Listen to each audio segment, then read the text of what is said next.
కాపుల కోసం పవన్ కళ్యాణ్ చేసిందేమీ లేదన్నారు లిబరేషన్ కాంగ్రెస్ పార్టీ అధ్యక్షుడు విజయ్ కుమార్.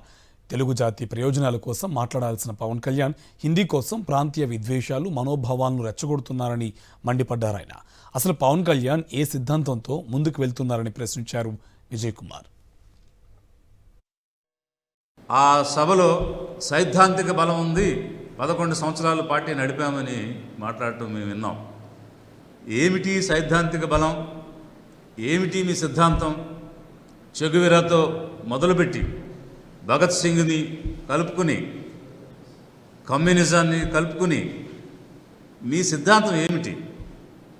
సోషలిజమా, కమ్యూనిజమా, సెక్యులరిజమా, అంబేద్కరిజమా, లేక బ్రాహ్మణీయ మనుయిజమా? ఏమిటి మీ ఇజం? ఇంతవరకు అసలు ఒక సిద్ధాంతం అనే దాని మీద నిలకడగా నిలబడి ఇది నా సిద్ధాంతం అని చెప్పకుండా సిద్ధాంత బలంతో ముందుకు వెళుతున్నామని చెప్పారంటే అది ఒకవైపు ఆశ్చర్యాన్ని కలిగిస్తుంది.